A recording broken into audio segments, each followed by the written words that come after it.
मनुष्य अपने जीवन में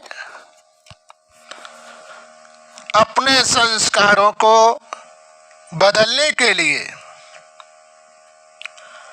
इस संसार में जन्म लेता है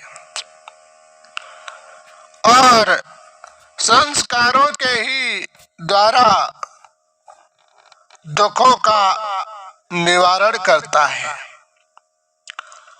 तो वास्तविक हमें अपने जीवन के दुखों को निवारण करने के लिए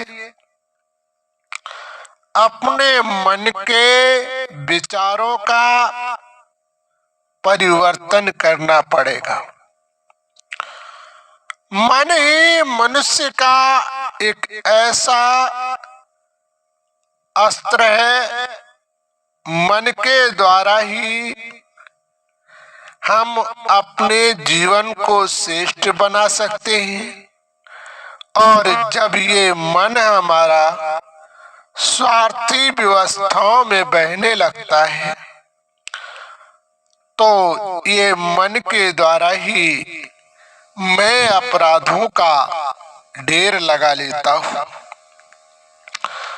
तो विचार करो, इस मन के संतुलन को संभालने के लिए तुम्हें अपने जीवन का परिवर्तन करना पड़ेगा,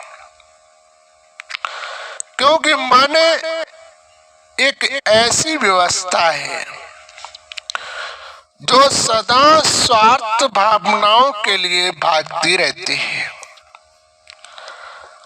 और मन ही मनुष्य का यदि न हो तो जो है मनुष्य कभी अपराध न करे। और मन का जन्म कैसे होता है इस बात पर भी ध्यान दें। पहले किसी चीज को दृष्टि देखती है और दृष्टि ने देखा कि ये बहुत अच्छी वस्तु है, मन ने उसे पकड़ा कि अच्छी है तो मुझे प्राप्त हो जानी चाहिए, और मन उसे प्राप्ति के लिए भागना प्रारंभ कर देता है। और जब मन भागता है प्राप्ति के लिए, अब मन ये नहीं देखता है कि इस चीज को प्राप्त करने में हमारे जीवन में कहीं संकट तो नहीं आएगा, परिस्थितियों का कहीं सामना तो नहीं होगा। लेकिन वो मन उस चीज को प्राप्त करने के लिए अपराध अन्य व्यवस्थाओं का ध्यान न देकर उसके पाछे दौड़ पड़ता है, जिस कारण वो अपराध कर लेता है। और उस अपराध के कारण कभी कभी उसे कोर्ट अदालतों के चक्कर लगाने पड़ते हैं। नेक से स्वार्थ में वो अपने जीवन की बहुत बड़ी हानियों को कर लेता है, लेकिन उस समय अपने मन को नहीं समझा पाता है, जिस कारण नेक से लाभ के लिए वो अपने जीवन के अनेक व्यवस्थाओं को बिगाड़ लेता है, हानि की तरफ चला जाता है। तो विचार करो, किसी भी लाभ से पहले हमें उसके आगे के बारे में सोच लेना चाहिए, इसका रिजल्ट क्या होगा,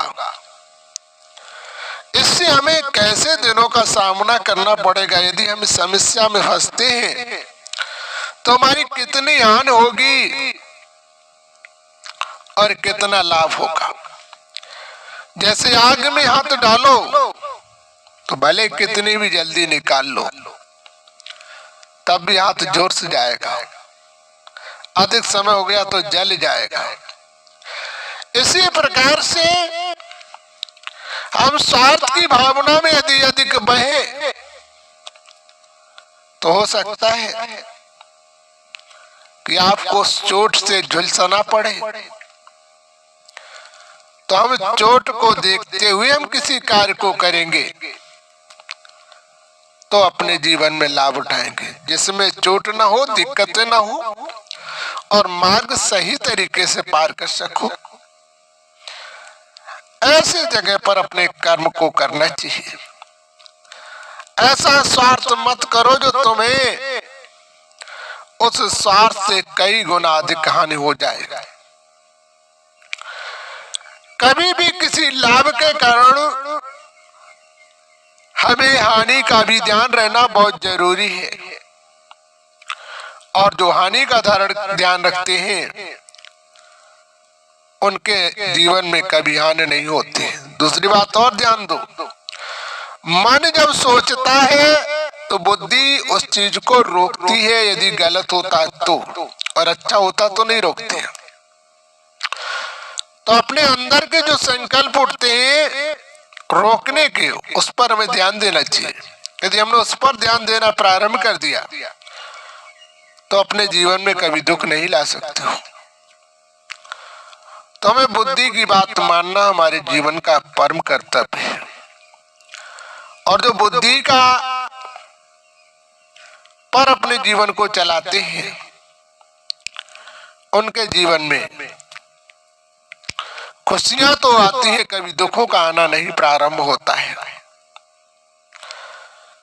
बुद्धि तुम्हें खाने पीने की चीजों में भी यदि आपके स्वास्थ्य के लिए अच्छा नहीं है तो बुद्धि रोकती है कि ना खाओ, लेकिन फिर भी आप खा लेते हो। इसीलिए बीमारी रोगों का भी तुम्हारे अंदर आना प्रारंभ होता है। तो अपने जीवन में मन को साइड करना चाहिए, बुद्धि की बातों पर अधिक ध्यान देना चाहिए। जहां पर बुद्धि रोके वहां पर तुम रुकना प्रारंभ कर दो तो तुम्हारे जीवन में विकास होगा। और अपने बुद्धि को यदि भगवान के ध्यान में लगा दो तो आपको हर मार्ग प्राप्त होता जाएगा और मन भी स्वच्छ हो जाएगा। मन स्वच्छ जब होता है जब मनुष्य भगवान की याद में भोजन बनाता है और भगवान की याद में खाता है। भोजन खाते समय व्रत विचार नहीं होने चाहिए और व्रत भावनाओं से हमारा मन दूर होना चाहिए। भोजन खाते समय हमें प्रभु याद में होना चाहिए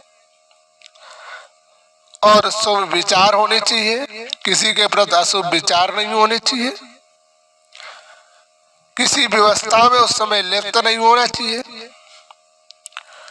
अपना मन शांत प्रिय होना चाहिए। शांति भावना में भोजन करें, किसी प्रकार के चिंतन में न करें। यदि आप किसी प्रकार के चिंतन में भोजन करते हैं तो आपको का मन उस चिंताओं में इतना लिप्त हो जाएगा जिस कारण से तुम्हारे मन का संतुलन बिगड़ जाएगा और तुम सही तरीके से कार्य नहीं कर पाओगे। इसलिए सबसे बड़ी बात है कि भोजन करते समय हमें किसी प्रकार का चिंतन नहीं होना चाहिए। और यदि चिंतन करना तो प्रभु चिंतन में लीन हो जाओ तो तुम्हारी कोई समस्या नहीं होगी। प्रभु चिंतन में भोजन करना प्रारंभ कर दो तो तुम्हारे जीवन की हर स्थिति का परिवर्तन हो जाएगा। तो प्रभु चिंतन में कार्य करो, स्वचिंतन में नहीं। तो वास्तविक हमें अपने मन पर नियंत्रण करना चाहिए जिससे मन हमारी सही मार्ग को तय कर सके। और जब मन सही मार्ग को तय करेगा तो तुम जो भी कार्य करोगे उसमें सफलता मिलना संभव है, असंभव नहीं। इसलिए हमें अपने जीवन में बदलना चाहिए। और अपने मन के नियंत्रण के लिए ही हम भगवान को याद करते हैं कि भगवान हमारी मन का सही संतुलन रखेगा तो हमारे जीवन में दिक्कत नहीं आएगी, समस्याएं नहीं आएगी। इसीलिए मंदिर, तीर्थ स्थान, गुरुद्वारा, सभी धर्म स्थलों पर मनुष्य इसीलिए दौड़ता है। लेकिन जब तक मन का संतुलन सही नहीं होगा तो किसी भी स्थल पर दौड़ने पर तुम्हारे जीवन में दुखों का निवारण नहीं होगा। जैसे भोजन न करो तो पेट नहीं भरता है, भले ही रखा रहे। ऐसे ही यदि अपने मन के विचारों का परिवर्तन नहीं करोगे तो आप खूब साधना करते रहे, खूब मंदिर दौड़ते रहे, खूब तीर्थ स्थानों पर जाते रहे, लेकिन तुम्हारे जीवन में दुखों का निवारण नहीं होगा।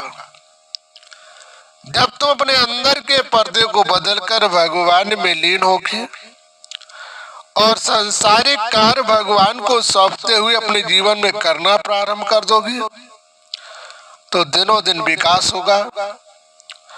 शारीरिक व्यवस्थाओं में रोग व्यवस्थाओं से रहित रहोगे। तो सदा चिंता न करो, प्रभु चिंतन में लगकर अपने जीवन की व्यवस्थाएं करो जिससे तुम्हारे जीवन का उद्धार हो। अच्छा, जय श्री परमात्मा।